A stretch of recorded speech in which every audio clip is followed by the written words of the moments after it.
Kisah yang pertama yang ingin saya bacakan ini datangnya daripada seorang pendengar dan ini kisah berlaku di Singapura.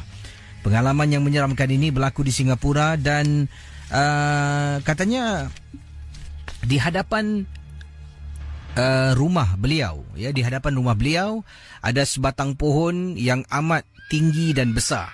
Rumah saya di tingkat 4 dan rumah saya ni telah pun terkepung dengan pohon yang amat besar sangat-sangat. Setiap malam Casey, saya akan tutup tingkap rumah saya dengan langsi. Sebelum ini tidak pun saya perlu berbuat demikian.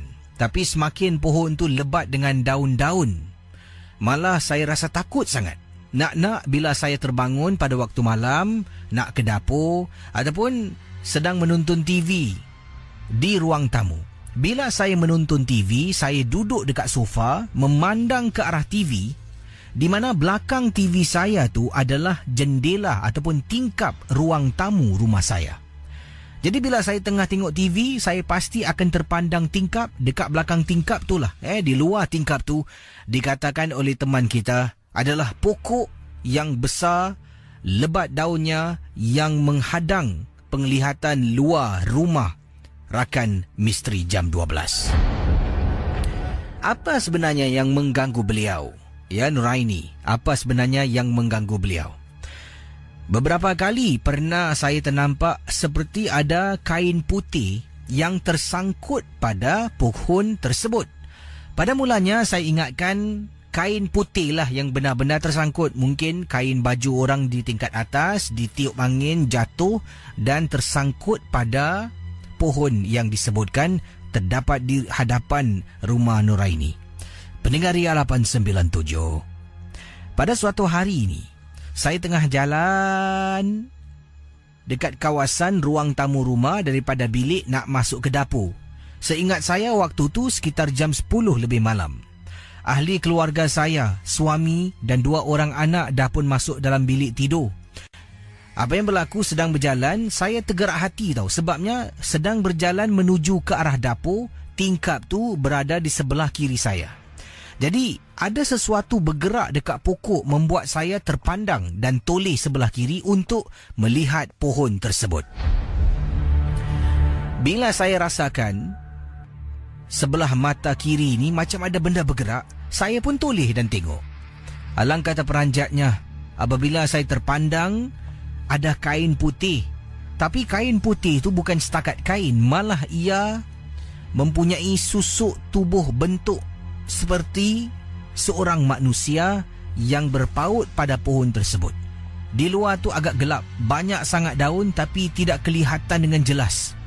Yang paling menakutkan sangat-sangat apabila pendengar Ria 897, saya nampak seperti ada tangan orang yang memegang dahan dan menggerakkan daun tu seolah-olah ni nak bergerak ke suatu tempat dan dari satu tempat ke satu tempat yang lain. Bila saya ternampak hal itu berlaku dalam hanya beberapa saat lah, saya berjalan dekat ruang tamu nak pergi dapur, terperasan dekat luar tingkap tu, dekat pohon tu ada benda bergerak. Dan saya pun toleh. Bila toleh ternampak, itulah yang membuat saya takut. Setelah saya pergi ke dapur, saya datang balik ke ruang tamu dan tengok dekat tingkap tu lagi. Tapi kelihatan kelibat putih, kain putih tu dah hilang.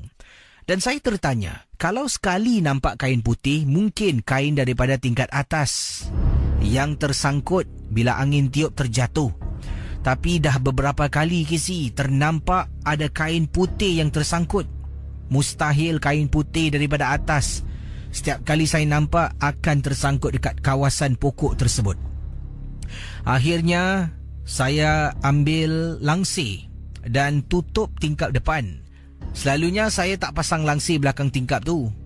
Melainkan kalau hari-hari perayaan lah, seperti hari raya, saya akan pasang langsi di belakang tingkap yang terletak di belakang televisyen saya. Kalau hari-hari biasa, saya tidak pasang langsi dan tingkap tu dibiar terbuka terdedah begitu saja. Selepas pasang langsi setiap malam nak tidur, saya akan tutup dengan langsi. Suami pernah bertanya, kenapa awak pasang langsi? Saya cuma kata, oh taklah bang, mula-mula nak cover line lah Casey. Tapi lama-kelamaan saya beritahu dengan suami terus terang. Saya kata kadang-kadang bila jalan depan ruang tamu ni terpandang dekat tingkap, terpandang pula dekat pokok, seperti ada sesuatu di pohon yang menakutkan saya. Terima kasih dan selamat tengah malam. Kisah ini diceritakan oleh Puan Nuraini dan pengalaman ini berlaku di sebuah kawasan di Singapura yang dikenali sebagai Bukit Purmai. Kisah-kisah yang anda dengar merupakan misteri jam 12. Tidak ada sebarang bukti yang boleh mengesahkan kebenarannya.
Ini kisah yang ingin saya bacakan. Dari Singapura, kita terus ke kawasan Pagoh.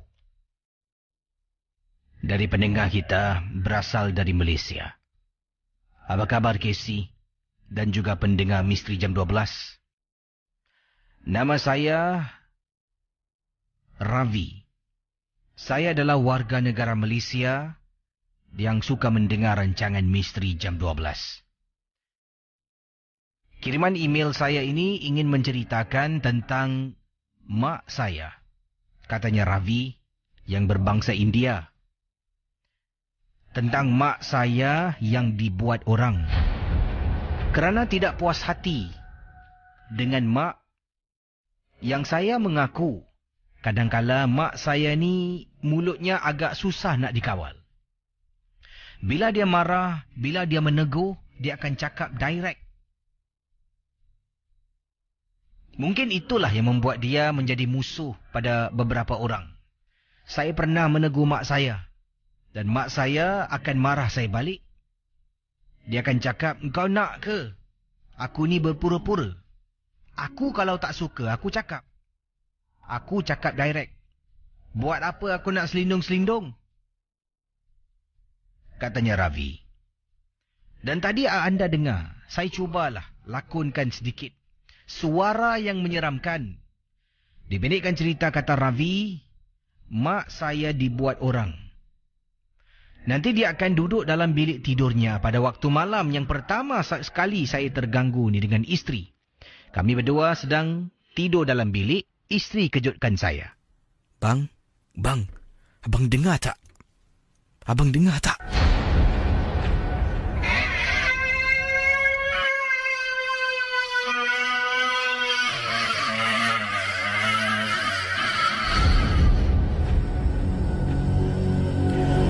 Bila saya bangun, katanya Ravi, saya bangkit daripada katil bersama dengan isteri yang takut.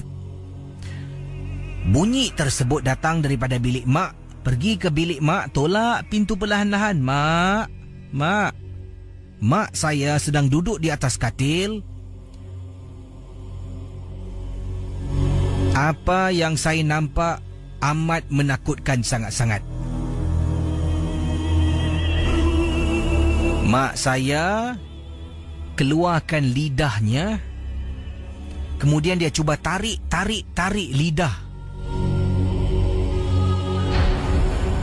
Bila saya nampak, saya terperanjat. Dia tarik lidahnya. Mak! Bila saya pegang mak saya, tangan mak menepis tangan saya. Pendengar Misteri Jam 12, katanya Ravi. Kemudian mak saya toleh dan bercakap dengan saya.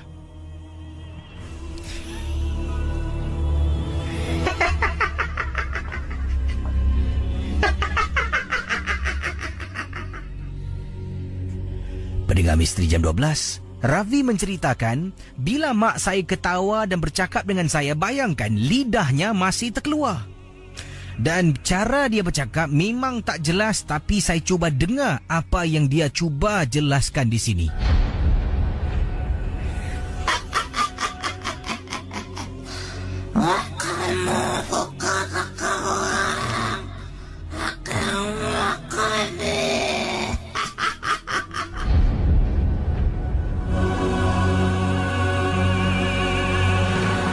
Saya cuba, Casey.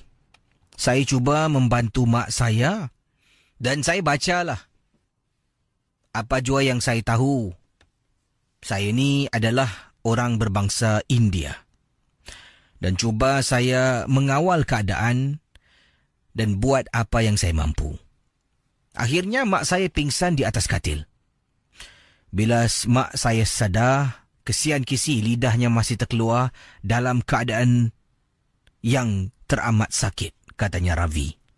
Dipendekkan cerita, saya membawa mak saya pergi ke kuil untuk mendapatkan bantuan daripada Tok Sami. Dan mak dirawat dan orang tu mengatakan pada saya setelah saya ceritakan apa yang berlaku pada malam tersebut.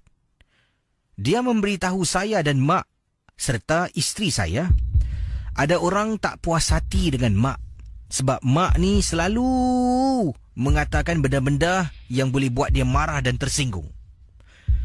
Saat mak saya tarik-tarik lidah tu, dia hantar benda tu supaya mak saya lidahnya panjang dan terkeluar dan langsung tak boleh bercakap. Itulah niat dia, Casey, kata Ravi. Dan disuruh saya tempatkan mak saya tinggal dengan orang lain dulu. Sebabnya orang tu dah tahu mak saya tinggal di mana, dia boleh hantar. Jadi, untuk lebih kurang 2 bulan, Casey, saya pun dah buat perjanjian dengan adik saya untuk tolong. Adik saya ni pun takut juga. Tapi, akhirnya dia tinggal. Mak saya tinggal dengan adik. Balik saja rumah, saya angkat barang-barang mak, masuk dalam beg dan simpan. Pendengar Ria 897, pada malam di mana mak saya dah pun pergi ke rumah adik saya dengan isteri sedang duduk dalam bilik ni, cakaplah tentang mak. Apa yang kita boleh buat? Tiba-tiba saya dengan isteri dengar, Casey, dari dalam bilik mak. Ravi! Ravi!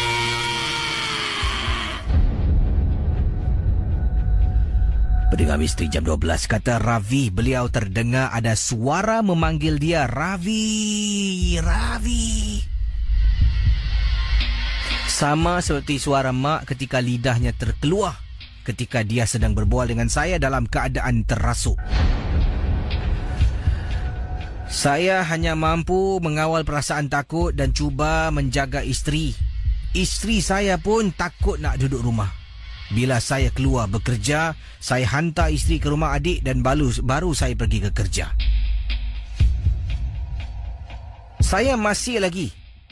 Mak saya masih lagi, kata Ravi, duduk di rumah adik dan sampai ke saat ini. Orang tersebut tak tahulah siapa, masih lagi menghantar dan nak cuba cederakan mak supaya dah tak boleh bercakap. Terima kasih, Casey. Dari Ravi, peminat Misteri Jam 12, Pago, Malaysia. Saudara, kisah-kisah yang bakal anda dengar dalam Misteri Jam 12, anggaplah ia hanya satu hiburan. Tidak ada sesiapa yang boleh mengesahkan kebenarannya. Kalau anda rasa takut, perlahankanlah suara radio anda. Misteri Jam 12, hanya satu hiburan. Misteri Jam 12.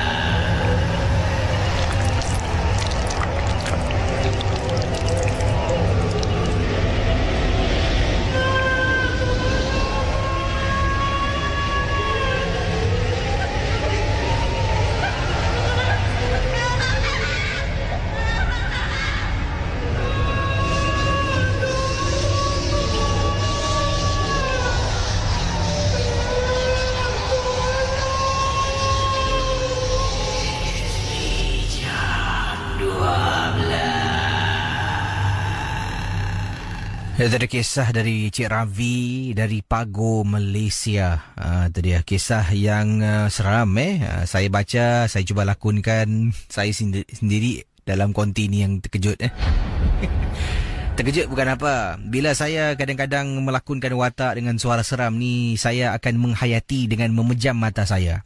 Bila saya pejam mata ni, tengah betul-betul lah macam... buka mata, depan saya ni ada cermin gelas lah, di mana boleh lihat bilik sebelah. Tiba-tiba ternampak bayang-bayang sendiri terperanjat. Hailah, bawah tanah, adalah bawah tanah, sorang-sorang dekat kawasan Caldecott lagi. Apalah nasib MJ12 hanya satu hiburan tuan-tuan dan perempuan. Sebab itulah susah nak dapat pelapis untuk kendalikan MJ12 ni Mungkin ada yang berani, cubalah mungkinlah dalam ramai-ramai yang telah pun menghantarkan penyertaan bagi suara jantan radio.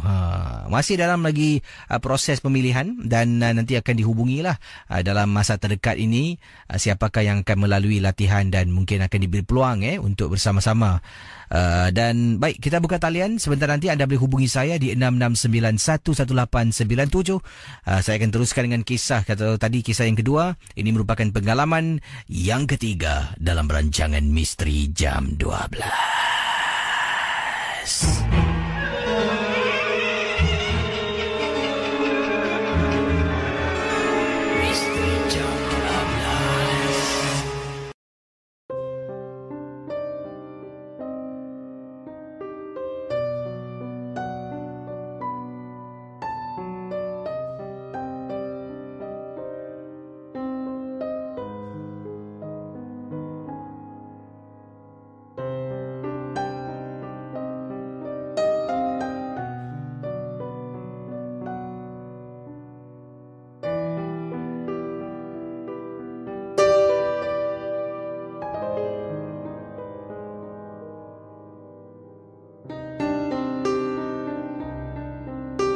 Dan peristiwa ini berlaku di rumah beliau di Jurong West.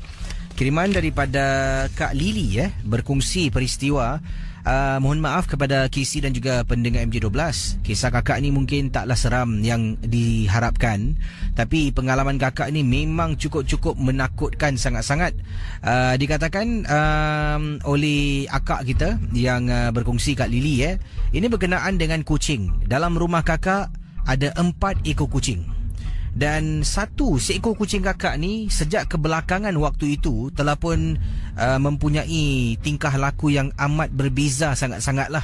Kucing-kucing kakak ni kakak biarkan ia terlepas di kawasan rumah, melainkan kalau kucing tu bergaduh ataupun dia buang sembarangan, kakak akan kuarantin dia dalam satu bilik ni. Dan dia tahu kalau kakak buat macam tu, maknanya kakak marah dan nak menjaga dia supaya dia jangan buang sembarangan.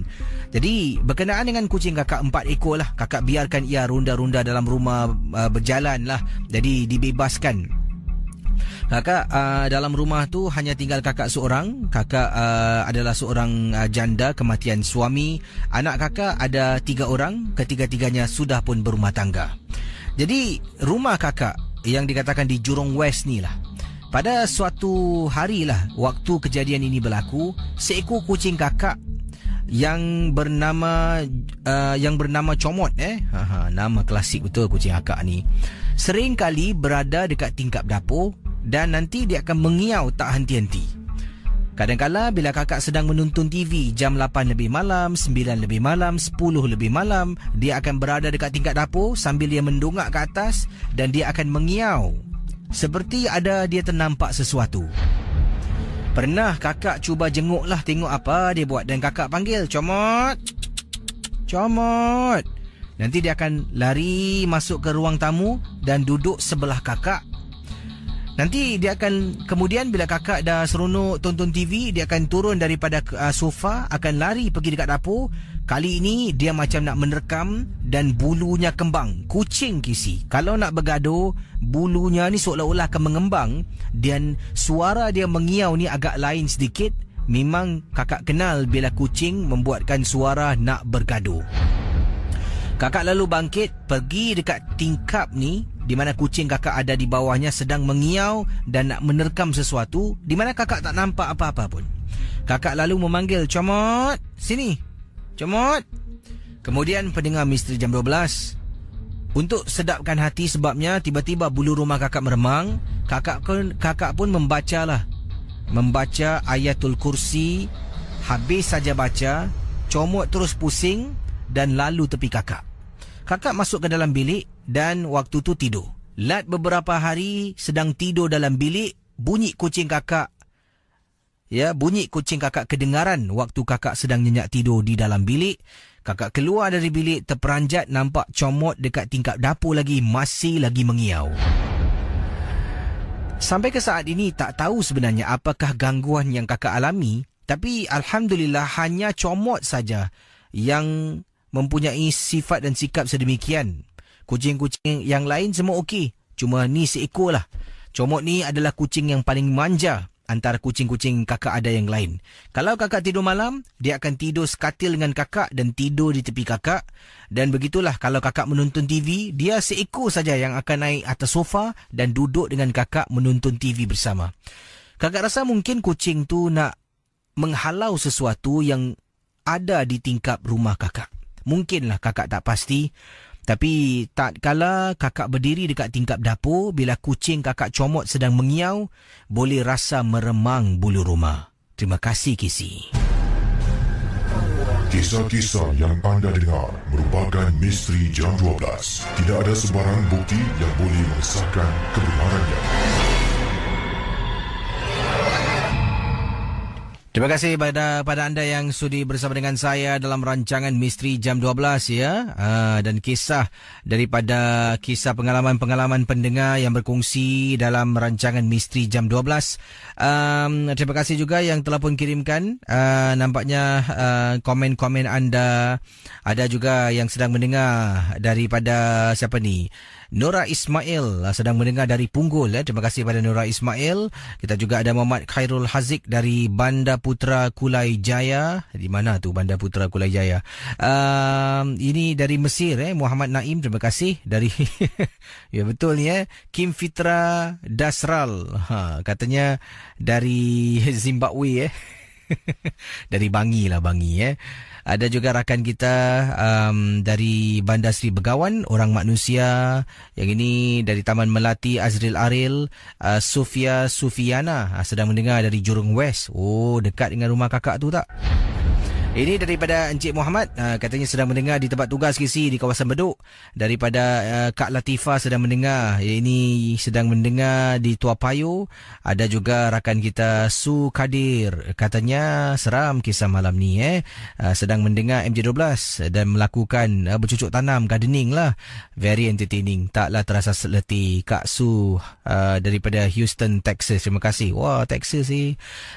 Ini kiriman daripada Liza Maidin sedang mendengar di Ang Mo Kio. Tiba-tiba tadi bila Casey bacakan cerita tentang Cik Ravi, saya ni boleh terpandang pula dekat tingkap. Rumah saya tingkap paling atas. Terasa macam ada sesuatu terapung-apung. Saya pun bangun, tutup tingkap Casey. Nasib baik langsir dah standby. Jangan terbawa-bawa ya.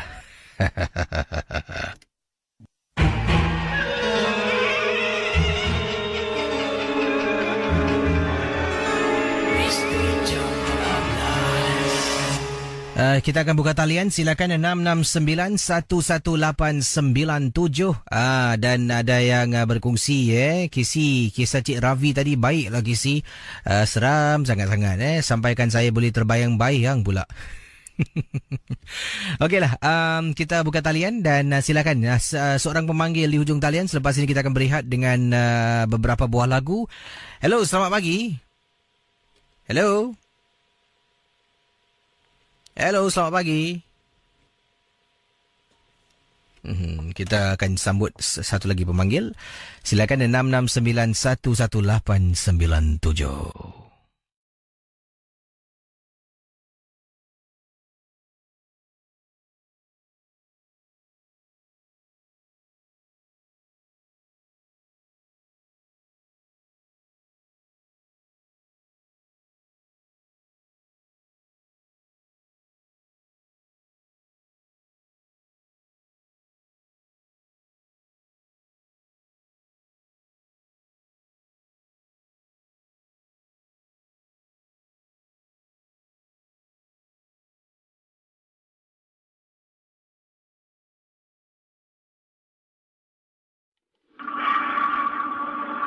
Hello, selamat pagi.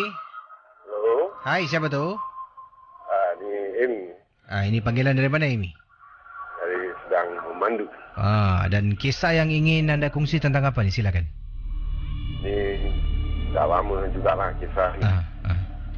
Masa saya sekolah dulu. Daripada waktu tu, hospital Changi yang lama sekali tu. Masih beroperasi lah? Masih operasi masa tu. Jadi arwah ibu saya masa tu sakit. Ada kat hospital. Jadi pun saya pergilah melawat, duduk kan dengan orang tua. Jadi sampai masa tu nak balik, mak kata balik siang lah, jangan tunggu, kita tak apalah, last bus. Waktu tu kan last bus dalam 11 lebih 12 baru last bus hingga Tampines. Jadi kalau daripada Changi tu ada bus pergi Tampines. Jadi okey, tunggu tu, okeylah last bus. Balik juga tunggu kat bus stop. Jadi kat bus stop tu tunggu bukan main lama lah. Yang macam yalah, seorang lagi pun sunyi. Dah lambat kan, dah last bus. Di angin pun masa tu saya pun tak faham. Macam tak ada kenderaan yang lalu kat situ. Kat jalan raya tu lah, yang bus stop yang saya duduk tu.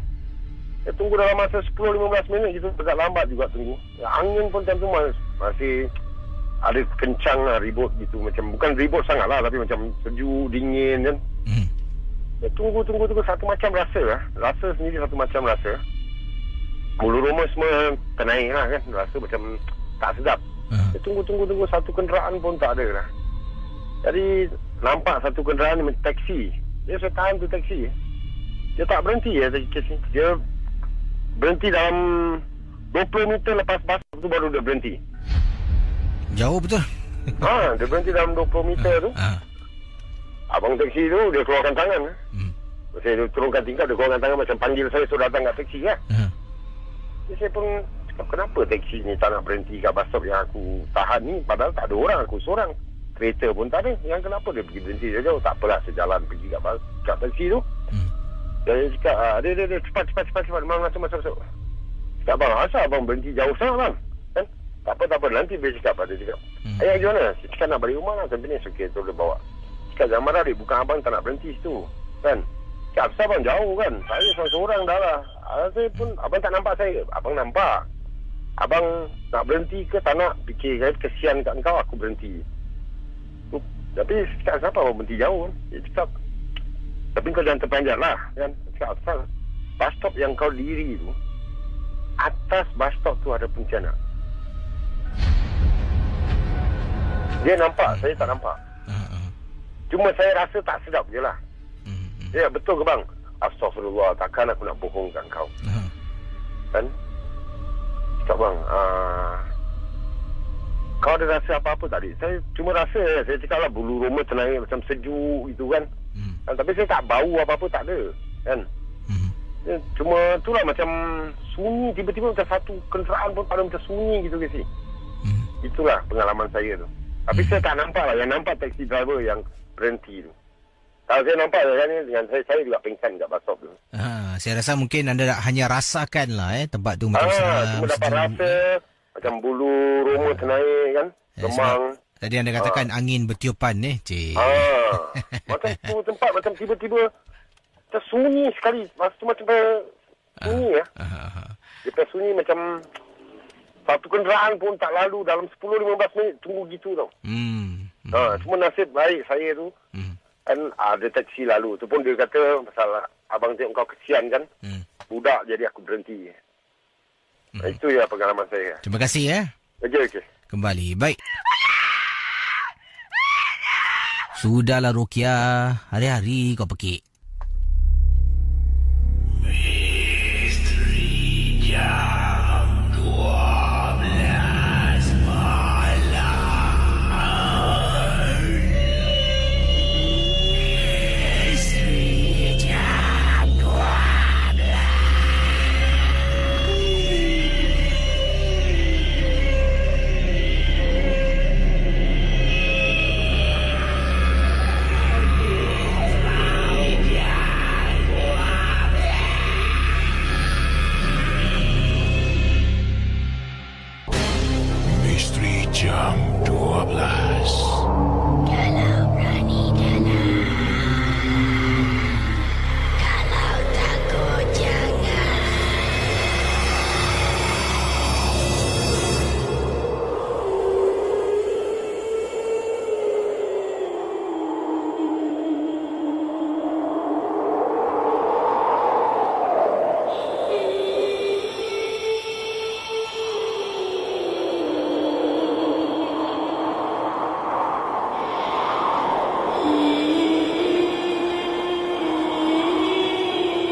Waktu sekarang 1.29 pagi. Selamat pagi kepada semua fan Misteri Jam 12. Tak kira di mana sahaja anda berada. Baik, saya akan buka talian, dan kalau yang ingin hubungi saya, yang benar-benar ingin berkongsi pengalaman lah, dan ingat supaya anda ringkaskan pengalaman anda, jangan terlalu panjang. Satu lagi ni, kalau boleh on air lah, jangan off air, nanti lain menunggu pula ya. Baik, silakan 669-11897, 669-11897.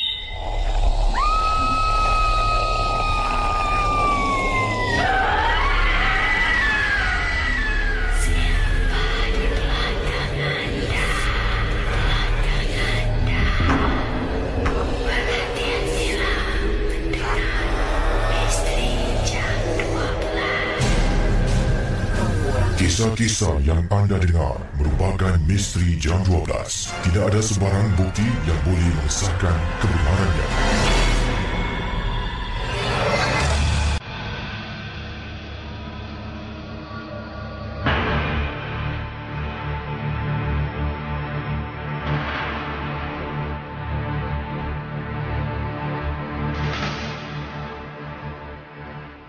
Kita ke hujung talian sekarang. Silakan. Hello, selamat pagi. Hello.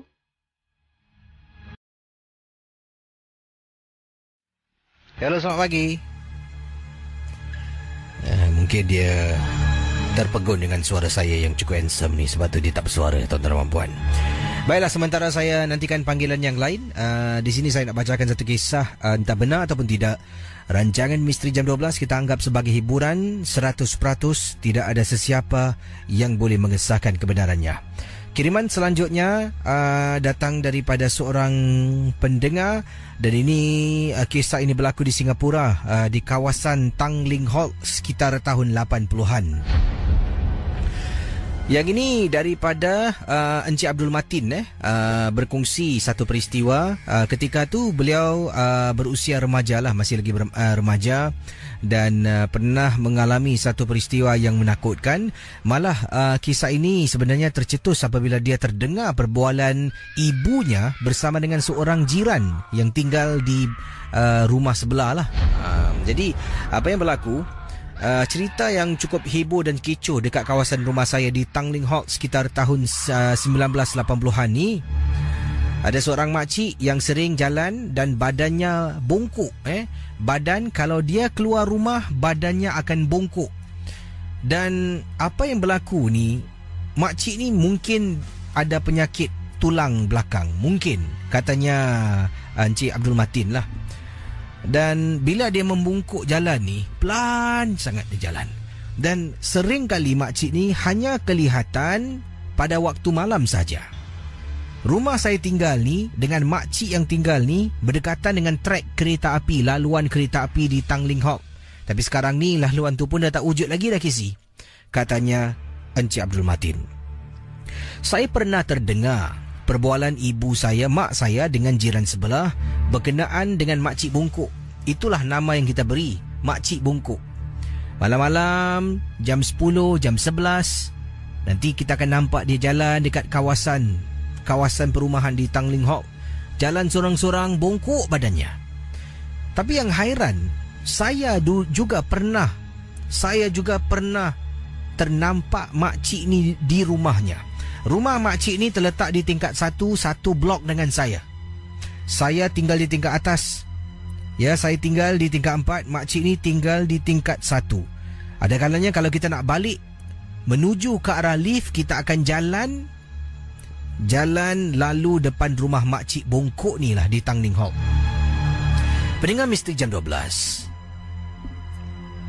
kawan ataupun jiran sebelah mak saya ni pernah ceritakan, katanya yang hairan, makcik bongkok ni bila dalam rumahnya sendiri di Tanglin Halt tingkat 1, kadang-kadang lalu depan nampak makcik ni berdiri dan jalan macam biasa, tak bongkok. Tapi bila dia keluar saja dari rumah dia akan jalan membongkok dan perlahan sangat dia jalan. Malah bukan sekali. Jiran sebelah pernah menceritakan ternampak beberapa kali. Mak saya pun juga pernah kata yang pernah ternampak makcik ni dekat belakang rumah. Rumah di Tanglin Halt, kata Encik Abdul Matin, di tingkat 1 ada pintu belakang. Dekat belakang tu boleh jemur baju. Kadang-kadang bila mak saya dekat atas tingkat 4 sedang menjenguk luar tingkap, ternampak makcik ni tengah jemur baju sorang-sorang tapi tak bongkok. Hairan pula. Satu, dia keluar pada waktu malam jemur baju. Kadang-kadang angkat baju, tapi bila dia keluar berjalan dekat sekitar kawasan taman, dekat kawasan betul-betul trek kereta api, nampak dia membungkuk jalan perlahan-lahan. Dan dengar-dengar khabar, kata Encik Abdul Matin, entah sejauh mana berita ini dapat disahkan. Makcik bongkok bila dia keluar rumah untuk berjalan di sekitar kawasan Tanglin Halt, betul-betul dekat dengan trek kereta api. Makcik ni sebenarnya bukan seorang. Dekat belakang dia ada orang berpaut. Kata orang, dia adalah anak kesayangan makcik yang dah pun meninggal dunia. Jadi makcik ni tinggal seorang diri. Anak perempuan dia dah meninggal dunia dan dia menyeru anak dia suruh datang. Sebabnya, dahulu ketika anaknya masih hidup, ke mana saja mereka pergi mesti bersama. Keluar rumah pergi pusat makanan. Dekat Tanglin Halt ni ada satu pusat makanan.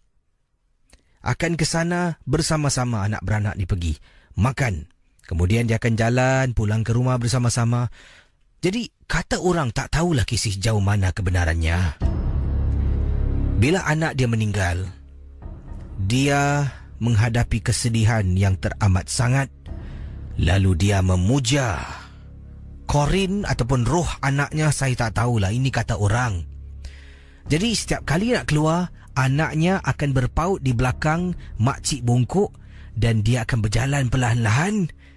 Sebab itulah bila dia keluar rumah, dia bongkok, tapi dalam rumah dia boleh berdiri tegak. Saudara, kisah-kisah yang bakal anda dengar dalam Misteri Jam 12, anggaplah ia hanya satu hiburan.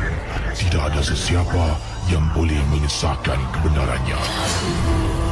Kalau anda rasa takut, perlahankanlah suara radio anda. Misteri Jam 12, hanya satu hiburan. Okey, boleh sila hubungi saya di 66911897. Hello, selamat pagi. Hello.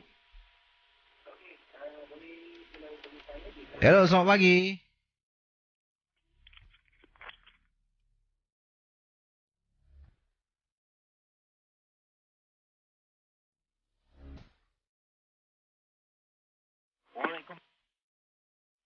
Hello. Ya, hello. Siapa bercakap tu? Saya Muhammad Kisi. Muhammad, ada kisah tentang apa ni? Okey, ni kisah kira berlaku dekat kaki bukit dululah. Anda ni bawa panggilan dari mana, Muhammad? Daripada Ubi Avenue. Dan silakan dengan kisah anda.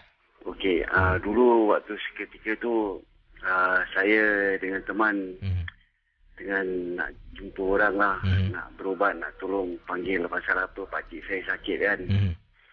Jadi bila kita tengah jalan dekat jalan Kukadir tu, dekat situ ada satu public telefon tepi jalan tau. Jadi saya tengok kat situ ada orang ni pakai telefon. Saya cakap dengan kawan saya lah, Udin, kau tengok situ orang pakai telefon. Dia cakap, dekat sebelah tu lah rumah yang pakcik tukang berubat tu. Jadi saya cakap, okey jalan turun. Tapi bila saya nak pergi jalan kat situ, saya rasa macam tak sedap tau Casey. Jadi nak tak nak kita nak katakan gentleman kan. Jadi saya pun turun lah. Bila saya turun, tengok orang tu menghadap telefon macam tak bercakap tau. Dia pegang telefon, tapi dia tak bercakap. Dia macam diam. Kira macam kita ni bukan kepo lah kan. Sambil jalan tu, ini asal diam macam kayu je. Sekali kawan saya cakap, Mat, kau try teguh lah. Saya cakap, wak, pakai telefon ke tengah buat telefon ni? Kira dia cakap apa tau, bukan kau pergi urusan. Kira suara normal tau. Ni suara normal. Dia cakap bukan kau pergi urusan. Saya cakap bukan saya pergi urusan, ada lain orang nak pakai apa. Sekali dia cakap bukan urusan, kau nak jalan pergi rumah Wak Samad, kau pergi. Ini macam tahu lah kan. Jadi orang cakap bapak ni nama Samad. Sekali saya pun macam macam ni boleh tahu pula. Saya cakap Wak, saya pun macam kira action lah Casey nak pakai itu telefon, tapi tak pakai kan. Jadi saya cakap Wak, saya nak pakai telefon lah, bincang sikit. Dia cakap kau nak jumpa Wak Samad ke kau nak jumpa aku? Sekali saya cakap ni macam dah mati yang kata-kata ni siapa ni kan. Jadi Casey macam jadi tanya-tanya tau. Kawan saya ada cuit-cuit, suruh macam cakap lagi kan. Saya cakap Wak, tak kira lah Wak Samad ke Wak Selamat ke Wak Smart kan. Sekali dia cakap lebih baik kau jalan, ini bukan tempat kau. Sekali saya cakap mereka, aku kaki bukit ni orang lah, siapa tak kenal aku kan, cucu Pak Wahab. Saya cakap gitu. Jadi dia cakap jalan, dia cakap macam suara dia meninggi tau Casey. Jadi saya cakap kalau aku tak nak jalan, apa kau nak buat? Sekali lagi tu kawan saya cakap, apa nak buat? Sini lah, hadap muka kau kat depan ni. Sekali saya pun tap dia kawan Casey, saya beranikan diri. Saya tap tepi belakang lah. Bila saya tap belakang, dia cakap jangan menyesal juga kan. Saya cakap sudahlah, kau jangan getak-getak aku lah. Sekali dia toleh Casey, alamak, batang hidung tak ada, mata tak ada. Apa? Alamak Casey, saya tak tahu macam mana nak lari ke ataupun tak boleh lah, kira jam lah. Dua-dua ni saya terjelupuk dengan kawan saya ni, macam tak ada lutut tau Casey. Satu macam seram lah, kedebuk jatuh. Itu benda tu raib lah Casey. Jadi dalam nak dekat 10 minit ke 15 minit terduduk kat situ tau. Sekali ada satu orang jalan, apa sang kau duduk kat sini ni? Dia tengok muka kita kan. Terus dia macam dia cakap ada nampak ke, dia cakap. Terus dia pegang saya, terus pergi Wak Samad cakap, korang, aku tengok macam takut-takut lah. Terus terang lah Wak, tadi ada kat telefon, alamak kau pergi tegur dia buat apa? Dia cakap Afsal, itu memang kat situ penunggu telefon. Itulah ceritanya Casey. Terima kasih Sama-sama Casey. Okey, Assalamualaikum. Waalaikumsalam. Wah, telefon pun ada penunggu. Okey, kisah selanjutnya yang ingin saya bacakan ini daripada seorang rakan berkongsi pengalaman. Ini kisah yang berlaku di Pasir Gudang. Kiriman daripada Ayun. Katanya Ayun, Casey apa khabar? Khabar baik. Saya nak ceritakan ni tentang penampakan makhluk seperti pocong ketika kenderaan saya yang saya pandu rosak di Pasir Gudang. Waktu tu Casey nak dimulakan cerita saya. Kenderaan Proton Wira yang lama lah milik ayah saya ni yang saya pandu rosak di tepian jalan di kawasan Pasir Gudang. Sekitar jam 10 lebih malam. Jalan yang rosak tu, jalan di mana kenderaan saya ni rosak pula, tidak ada lampu jalan, tempatnya memang sunyi dan sepi. Dan saya pula seorang diri, bayangkan pendengar. Katanya Ayun, beliau seorang diri dekat sebatang jalan. Jalan ni tidak ada sebarang lampu jalan, kenderaan Proton Wira milik ayahnya rosak. Dan macam mana sekarang? Saya pun cuba hidupkan enjin beberapa kali tetapi masih gagal, tidak berjaya untuk hidupkan kenderaan yang rosak itu. Lalu saya pun ke depan, kata Ayun. Macam fahamlah, konon-konon saya nak tengoklah apa yang boleh saya buat. Saya bukalah iaitu bahagian bonet kereta dan saya angkat bonet tersebut. Dan tengoklah kalau ada apa-apa yang boleh saya cuba cantumkan kalau yang terputus. Buka saja bonet, asap Casey. Asap wap yang keluar. Mungkin saya rasalah radiator tak ada air ke, tak tahulah. Tapi asap wap keluar banyak sangat-sangat. Saya pun telefonlah sambil berdiri. Bonet tu ataupun bonet tu dinaikkan lah. Depan bonet saya berdiri, saya telefon ayah saya. Ya, kereta rosak lah ya. Dan ayah tanya di mana, saya ceritakan lah. Sebab laluan tu adalah laluan yang biasa ayah lalui kalau nak pulang ke rumah. Jadi ayah pun kata, kau dengan siapa? Seorang ni ya. Astaghfirullahalazim, kau seorang tempat macam tu? Apa nak buat Casey? Waktu tu saya seorang diri memang. Ayah kata, kau masuk kereta, kunci pintu. Ayah saya tunggang motosikal dengan abang saya untuk datang menjemput saya, kata Ayun. Saya pun lalu masuk ke dalam kenderaan, duduk dalam kereta dan kunci dari dalam sambil saya bermain dengan handphone. Pendengar Ria 897. Bila saya masuk dalam kereta, saya lupa nak turunkan bahagian depan bonet yang saya buka tadi. Alamak, tak apalah, nanti boleh turunkan lah. Jadi apa yang berlaku, bonet tu dah terangkat, dah tutup agak bahagian depan cermin, tapi di bawah hanya ada celah kecil sedikit. Saya nampak tahu Gisi, ada susuk tubuh putih, kain putih sedang berdiri betul-betul dekat depan kenderaan saya, tapi tak boleh lihat dengan jelas. Sebabnya benda tu dah ternaik, dah tutup dan menghadang penglihatan saya. Jadi bila saya ternampak ada benda putih bergerak ni, saya cuba tundukkan, sengetkan kepala saya nak tengok celah bahagian bawah tu. Nak buka saya takut. Takut tu merupakan perompak yang mungkin nak merompak. Jadi saya pun buat bodoh, saya tengok, perhatikan betul-betul. Tahu-tahu Casey dia bergerak, gerak sampai dekat tepi tu, dia masuk ke dalam semak samun dan terus masuk ke dalam hutan. Pendengar Ria, katanya Ayun. Saya lalu mengangkat telefon dan telefon agak bunyi bising bila telefon tu dijawab oleh abang saya. Mereka di atas motor on the way nak jumpa dengan saya. Saya pun rasa panas sedikit duduk di dalam. Saya buka pintu dan keluar sekejap. Bila saya berdiri di luar, saya dengar bunyi.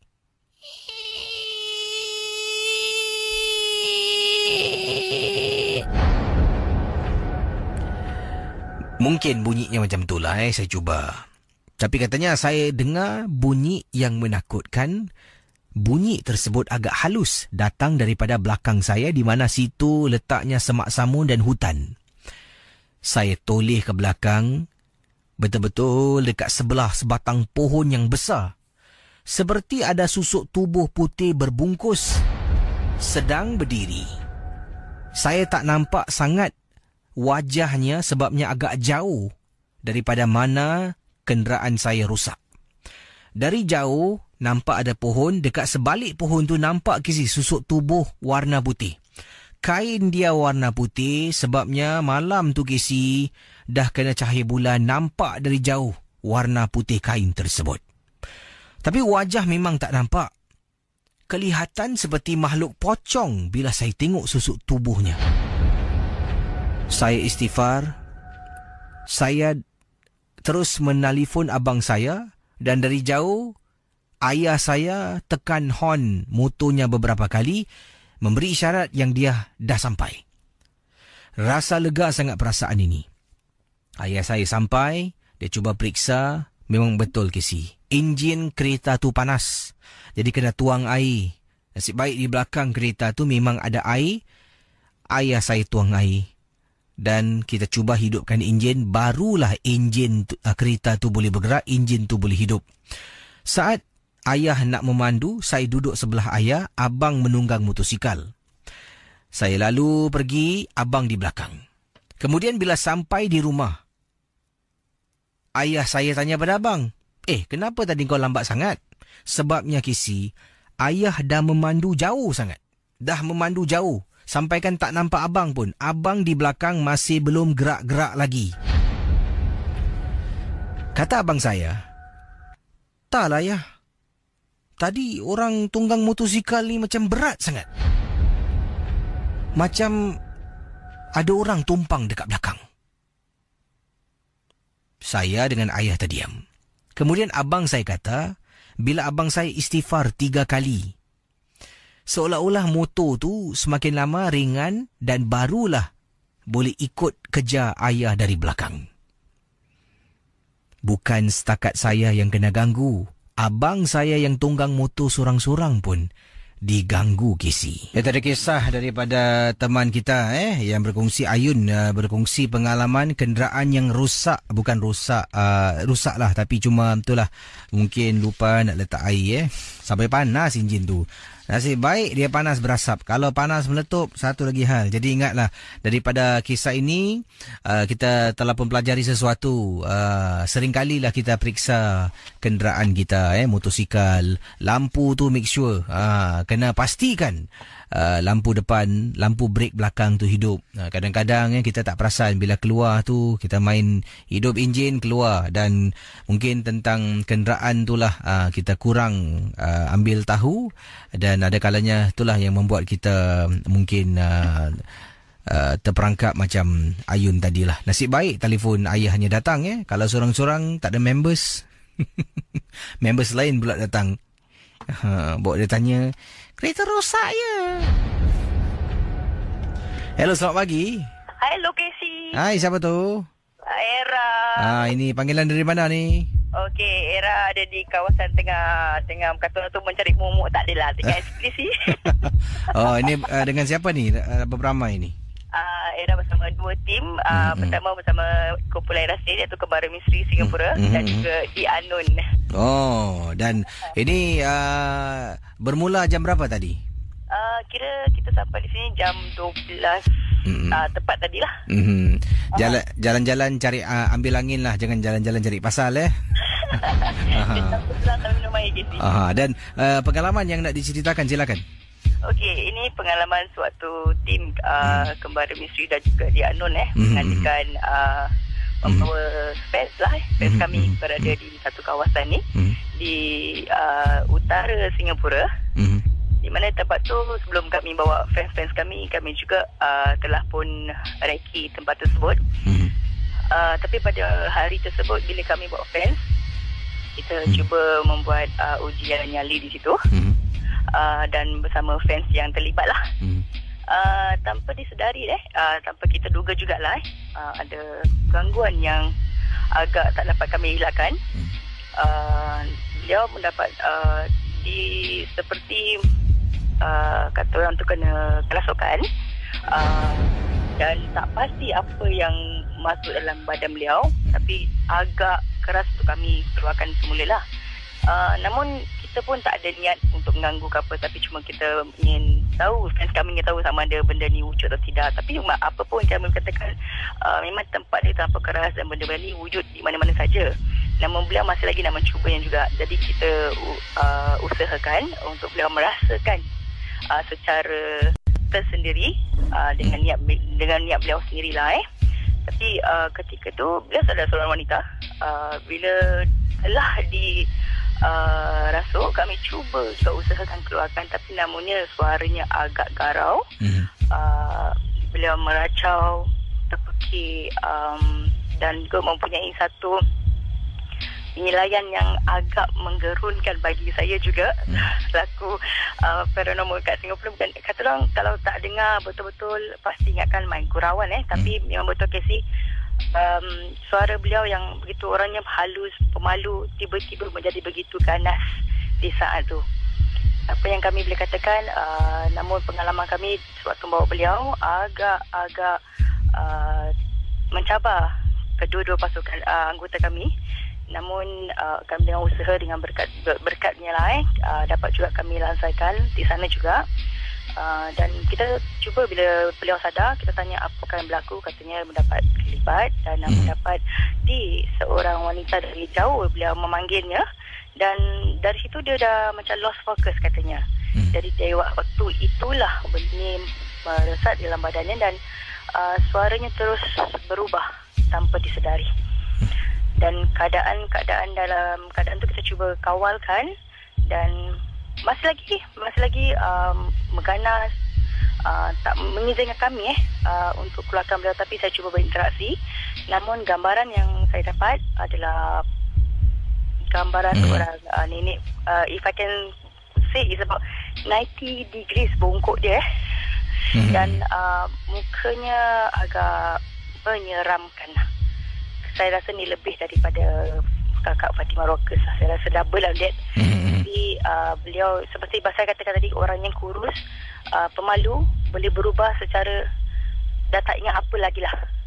Dan itulah pengalaman yang paling konik. Kita bawa fans kami keluar, namun pasukan di Anon dan juga pasukan Kebara Misi Singapura dapat atasi keadaan yang kami rasakan agak kronik pada masa tu. Beliau setelah kita cuba buat yang terbaik, but the best thing is beliau pun dapat memberi kita tunjuk macam gambaran apakah gambaran wanita yang masuk dalam badannya, dan beliau siap lukiskan untuk kami. Tapi setelah beliau melukiskan gambar tu, saya cuba bawa balik dan saya cuba dapatkan beri petunjuk kalau betul dia. Tapi memang katanya badannya berbelah. Kata orang tu mempunyai dua gambungan seperti tangannya berbulu, besar berbulu, dan juga mukanya buruk sekali. Memang buruk, bukan agak, dia dah memang buruk. Tapi cara nilai itu yang buat saya terperanjat bila melihat orang yang begitu kecil, kurus, menilai lebih daripada kita yang boleh ketahui besar ni. Jadi itulah yang kami mempelajari, sama ada benda ni wujud tidak. Memang benda ni memang wujud. Namun apapun kita katakan, janganlah mencabar. Sekiranya anda tak kuat, itulah jangan sesekali cuba mencabar beliau lah. Mencabar mereka lah. Mereka tetap ada di mana-mana aja. Itu salah satunya pengalaman kami bila membawa fans kami keluar lah KC. Ini sampai pukul berapa ni akan jalan-jalan pada waktu malam ni? Okey, kami dah set time. Seperti hari kami rasa dalam lingkungan apapun tempat ni ada waktu tersendiri. Mungkin selepas pukul 3 nanti baru kami bergerak. Jadi hati-hatilah ya. Terima kasih Terima kasih Casey. Kembali. Okey, selamat malam. Selamat malam. Itu dia teman kita yang jalan-jalan ambil angin. Baik, satu lagi kisah. Saya sebenarnya nak akhiri tugas ni, tapi satu lagi kisah lah, pengalaman yang nak diceritakan. Sebabnya saya tertarik dan terlupa pula nak kongsi kisah ni.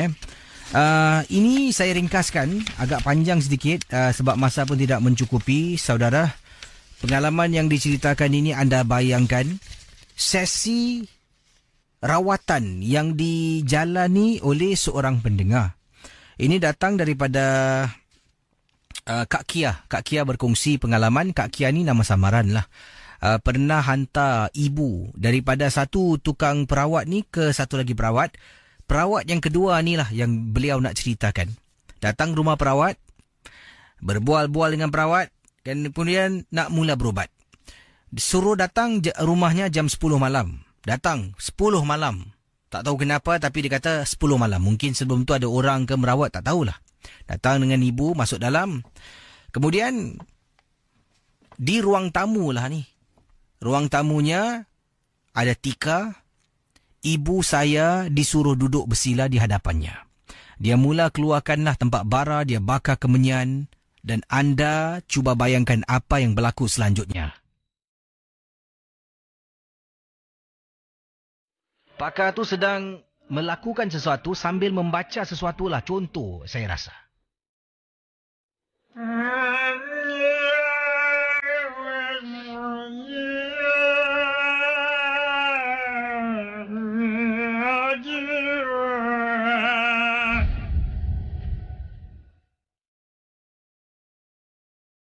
Sebelum saya dengan ibu saya duduk ni untuk sesi rawatan, saya dengan ibu saya dibawa masuk ke dalam satu bilik. Ini sebelum saya ke kisah yang apa yang berlaku ni. Masuk dalam satu bilik. Dalam bilik itu ada seorang wanita tua sedang baring atas katil. Wanita tua ni badannya kurus kering kisi.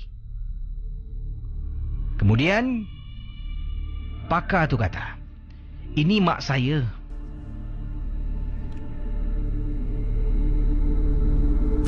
Ambil tangan dia cium.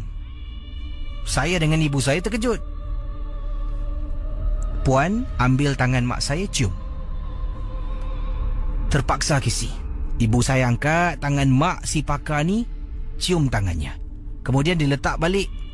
Mak saya inilah yang akan tolong awak untuk merawat awak. Tapi hairan, makcik ni tengah baring, mata pejam. Saya rasa nak bangun pun tak mampu. Jadi berbalik pada kisah. Anaknya di depan sedang membaca sesuatu, sedang menyebut sesuatu yang saya tak faham.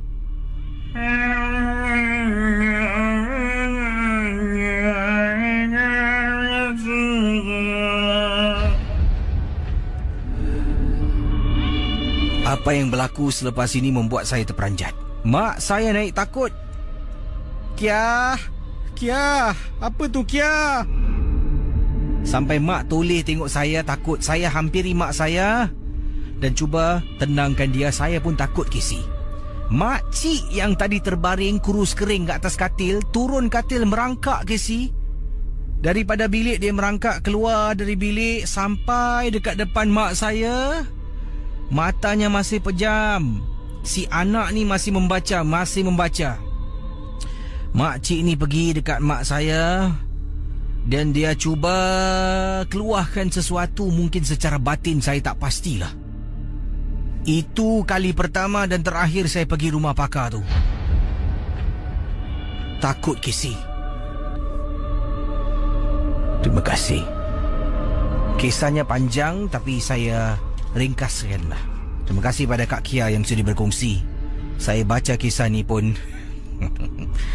boleh saya bayangkan apa yang berlaku. Selamat pagi. Selamat bercuti kepada anda yang sedang bersama dengan keluarga mungkin di luar. Selamat beriadah. Keselamatan harus dijaga.